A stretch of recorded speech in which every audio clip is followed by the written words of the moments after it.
ಹತ್ರ ವೈರಲ್ ಆಗಿದೆ. ಅಹಿಂದ ಸಮಾಜ ಕಾರ್ಯಕ್ರಮ ಆಗ್ತಾ ಇದೆ.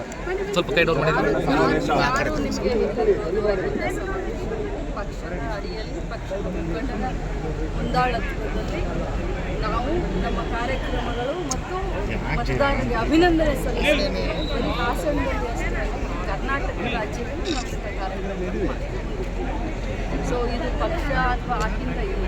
ಮುಖ್ಯಮಂತ್ರಿಯಾಗಿದ್ದರೆ ಕರ್ನಾಟಕ ರಾಜ್ಯಕ್ಕೆ ಮುಖ್ಯಮಂತ್ರಿಗಳಾಗಿದ್ದರೆ ಕಾಂಗ್ರೆಸ್ ಪಕ್ಷದ ಸಂಘಟನೆ ಪಕ್ಷ ಗ್ಯಾರಂಟಿ ಯೋಜನೆಗಾಗಿ ಸಾರಿಗೆ ಇಲಾಖೆಯ ನಿಗಮದ ಒಂದು ಜಮೀನಿನ ಹಣ ಇಡ್ತವೆ ಅಂತ ಬಿಜೆಪಿ ಆರೋಪ ಮಾಡ್ತಾರೆ. ಆರೋಪ ಅವರು ವಿಧಾನಸೌಧ ಒಂದು ಮೊದಲು ಆರೋಪ ಮಾಡೋ ಕಮಿಟಿಯಲ್ಲಿ 58,000 ಕೋಟಿ ಗ್ಯಾರಂಟಿಗಳಿಗೆ ಅನುದಾನ ಕೊಡೋದ್ರ ಜೊತೆಗೆ ಸಾಲದ ಹೊರೆಯನ್ನು ಹೊರಿಸಲಿಲ್ಲ ಸಿದ್ದರಾಮಯ್ಯನವರ ಸರ್ಕಾರ. ಸೊ ಆಡಳಿತ ಚೆನ್ನಾಗಿ ಮಾಡ್ತಾ ಇದ್ದಾರೆ. ಅದಕ್ಕೆ ಫೈನಾನ್ಸ್ ಎಕ್ಸ್ಪರ್ಟ್ ಅಂತ ಸಿದ್ದರಾಮಯ್ಯ ಸರ್. ಮೇಡಮ್, ಒಂದು ರಾಷ್ಟ್ರೀಯ ವಾಹಿನಿ ಡಿ ಕೆ ಶಿವಕುಮಾರ್ ಪವರ್ ಶೇರಿಂಗ್ಗೆ ಹೌದು ಒಪ್ಪಂದ ಆಗಿದೆ ಅನ್ನೋ ಮಾತುಗಳನ್ನು ಹೇಳ್ತಾರೆ.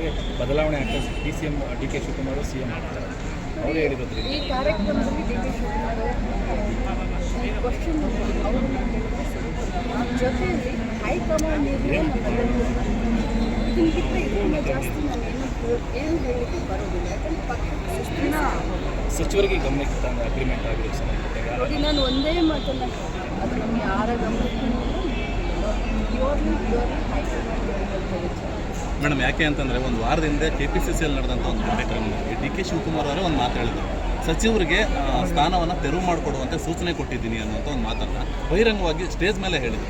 ನನಗೆ ಅದ್ರ ಬಗ್ಗೆ ಅವರು ಹೇಳಿರೋದು ಮೊನ್ನೆ TV-ನಲ್ಲಿ ತಾವೇ ಎಲ್ಲ ತೋರಿಸ್ತಾ ಇದ್ವಿ. ಯಾವ ಸ್ಥಾನಗಳು ಖಾಲಿ ಇಲ್ಲ ಅನ್ನೋ ಮಾತನ್ನು ನಾನು ನೋಡಿದ್ವಿ. ಬಟ್ ಈಗ ನೀವು ಏನೋ ಹೇಳಿದ್ರಲ್ಲ ಇದ್ರ ಬಗ್ಗೆ ಮೇಡಮ್, ನಿಮ್ಮ ವಿಕಲಚೇತನದ 44 ಕೋಟಿ ಬಾಯಿ ಅನುದಾನ ಕಡಿತ ಮಾಡಿ ನೀವು CM ಅವರು ಭರವಸೆ ನೀವೇನು ಇಲಾಖೆ ಸಚಿವರಾಗಿ ನೋಡಿ, ನಮ್ಮ ಇಲಾಖೆಗೆ ವಿಕಲಚೇತನ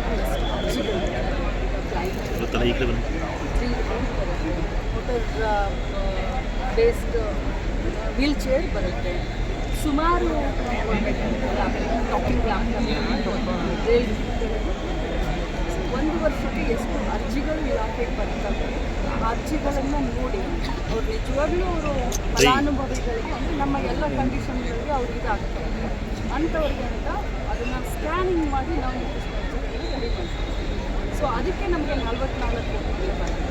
ಈಗಾಗಲೇ 14 ಕೋಟಿ ಇನ್ನು ಮಿಕ್ಕಿರೋ 44 ಕೋಟಿ ತಮ್ಮ ಎದುರುಗಡೆ KPCC ಅಧ್ಯಕ್ಷ ಸ್ಥಾನ ಬದಲಾಗುತ್ತೆ. ಯಾಕಂದರೆ ಆಕಾಂಕ್ಷಿಗಳು ಜಾಸ್ತಿ ಇದೆ. DCM ಖಾಲಿ ಇಲ್ಲ ಅಂತಿದ್ದಾರೆ. ಆಕಾಂಕ್ಷಿಗಳ ಸ್ಥಾನ ಜಾಸ್ತಿ ರಾಜಣ್ಣ ಆಗಿರ್ಬೋದು, ಸತೀಶ್ ಜಾರಕಿಹೊಳಿ ಗೊತ್ತಿಲ್ಲ. ನನಗೆ ಮಹಿಳಾ ಮತ್ತು ಮಕ್ಕಳ ಕಲ್ಯಾಣ ಇಲಾಖೆಯ ಒಂದು ಜವಾಬ್ದಾರಿಯನ್ನು ಕೊಟ್ಟಿದ್ದಾರೆ. ರಾಜ್ಯದಲ್ಲಿ ಗೃಹಲಕ್ಷ್ಮಿಯನ್ನು ಮನೆ ಮನೆಗೆ ತೆಗೆದುಕೊಂಡು ಹೋಗುವಂಥ ದೊಡ್ಡ ಜವಾಬ್ದಾರಿಯನ್ನು ತಗೊಂಡಿದ್ದೀನಿ. ಒಂದು ತಿಂಗಳು ಲೇಟ್ ಆಯಿತು ಅಂತಂದರೆ ಒಂದು ದಿನಕ್ಕೆ 500 ಫೋನ್ ಕಾಲ್ಗಳನ್ನ ಹಿಡಿಯೋದ್ರಲ್ಲೇ ಅವ್ರನ್ನ ಸಮಾಧಾನ ಮಾಡೋದ್ರಲ್ಲೇ ಅವರಲ್ಲಿ ವಿಶ್ವಾಸ ಮೂಡಿಸೋದ್ರಲ್ಲೇ ಯಾಕಂತಂದರೆ ಈ ತಿಂಗಳು ಬರಲಿಲ್ಲ ಅಂತಂದರೆ ಮುಂದಿನ ತಿಂಗಳು ಬರೋದಿಲ್ಲ ಅಂತ ವಿರೋಧ ಪಕ್ಷದವರು ಹೇಳ್ತಾರೆ. ನಾ 500 ಫೋನ್ ಕಾಲ್ಗೆ ಇಲ್ಲ ಅಮ್ಮ, ನಾವು ಕೊಟ್ಟ ನಾವು ವಚನ ಭ್ರಷ್ಟರಲ್ಲ, ನಾವು ವಚನವನ್ನು ಕೊಡ್ತೀವಿ ಅಂತ ನಮಗೆ. ಅದಕ್ಕೆ ಮೇಡಮ್ ತಿಂಗಳು ಕೊಡೋಕ್ಕಾಗ್ತಿಲ್ಲ. ಈಗ ನಿಮಗೆ ಸಂಬಳ ಪ್ರತಿ ತಿಂಗಳು ಕರೆಕ್ಟಾಗಿ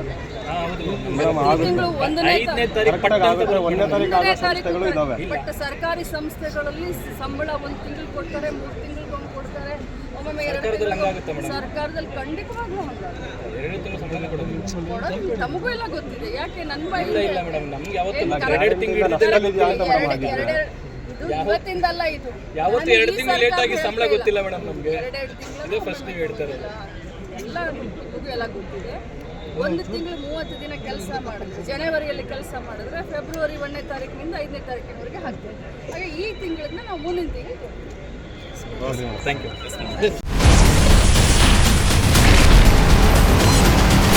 Ashwavega English News. Coming soon. Your channel, your voice, your trust.